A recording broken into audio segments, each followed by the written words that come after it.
C'est étonnant, non? Les chroniques de la haine ordinaire.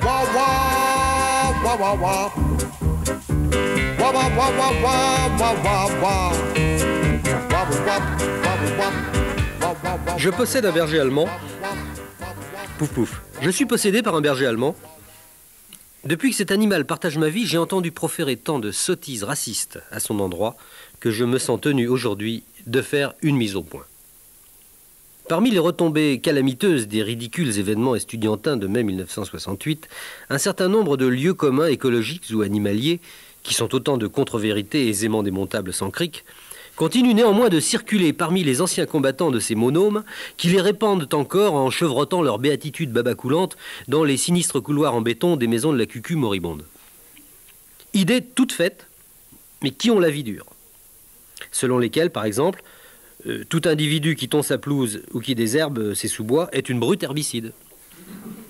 Alors que crétin chlorophyllé que vous êtes, nous n'aurions plus la moindre forêt si des générations de nettoyeurs sylvestres n'en avaient régulièrement et systématiquement extirpé les ronces et les orties. Nous n'aurions plus le moindre jardin pour vos orgies végétariennes si des lignées de sabreurs de glèbe n'avaient jamais martyrisé la terre.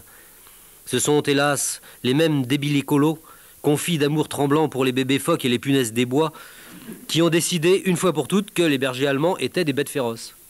Ineptie. Ineptie, la seule bête féroce qui existe au monde, s'appelle Marcel. Elle se tient sur ses pattes de derrière pour aller au bureau. Et au lieu de se contenter de pisser autour de son territoire pour en signaler les frontières, elle préfère défendre les siennes avec des rapières et des armes à feu. Éperdue d'amour pour ces prédateurs bipèdes, à béret bas, qui leur jettent leurs épluchures à la gueule depuis des millénaires, les chiens ne savent que les lécher, les papouiller et leur faire la fête. Le berger allemand, qu'on a surnommé chien-loup pour foutre la trouille aux agneaux, est le plus désespérément dévoué à l'homme, lequel en profite parfois pour le dénaturer et en faire son complice de guerre, son flic privé ou son bourreau personnel.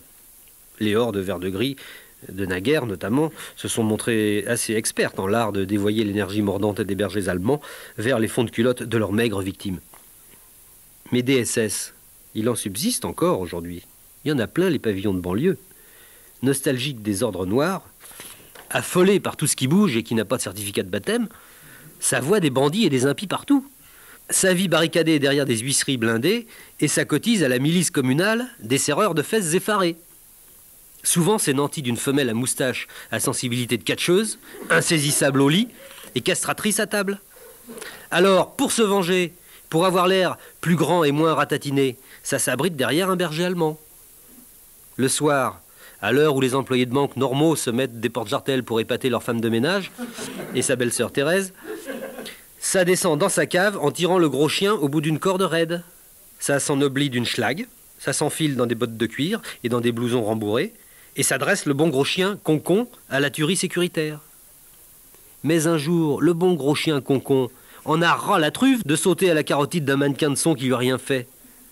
Le fouet finit par lui cuire le sous-poil. Ses vieux instincts de fauve, enfouis sous des siècles de servitude aux droits de l'homme, lui remontent soudain aux babines. La vue brouillée par la fureur, il se trompe de gorge à saigner. Alors, la bouture de nazi que le chien-loup assaille pousse des cris stridents de cochon qu'on abat. Et le lendemain, le journal local annonce « Encore un paisible retraité dévoré par un berger allemand ». Et ça, que voulez-vous, c'est très très mauvais pour l'image de marque de Rintintin.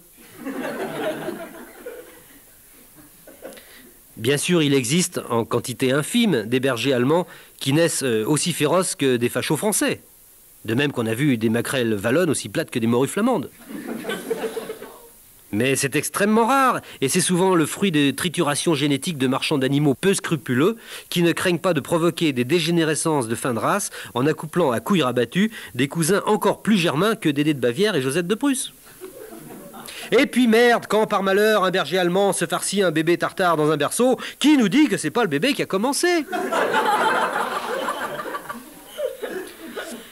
Cessons de calomnier cet animal qui est, à l'instar de l'infirmière de nuit de l'hôpital Marthe-Richard, le meilleur ami de l'homme. Aucune bête au monde, si ce n'est peut-être le morpion pubien, n'est aussi profondément attaché à l'homme que le berger allemand. Aucune n'est plus dévouée, attentive et patiente avec les petits-enfants qui peuvent sans danger lui tirer la queue, lui tordre la truffe, lui bourrer les oreilles de miettes de petits lus et lui enfoncer du white spirit dans le trou du cul à l'aide d'un tuyau de caoutchouc pour jouer aux 24 heures du Mans, catégorie clébard. Et puis, il faut le savoir, le berger allemand est le plus intelligent de tous les chiens. Le mien, par exemple, refuse absolument de faire ses besoins ailleurs que sur la pelouse. Bon. Les coins graviers lui désobligent le dessous de queue, j'y peux rien. Que voulez-vous, c'est une bête délicate. Il sait cependant à quel point je désapprouve ce laisser-aller défécatoire. Alors, à l'aide de sa queue trempée dans la peinture, il a rédigé des petits panonceaux. Attention caca. Qu'il plante à côté de chacun de ses oublis.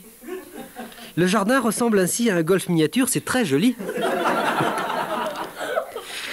Oh, je sais bien que de nombreux auditeurs ne vont pas me croire, mais je pose la question, parmi ces incrédules, combien vont à Lourdes sans rigoler? Quant à ces féroces soldats, je le dis, c'est pas pour café, mais il faut rien qu'à aboyer dans nos campagnes.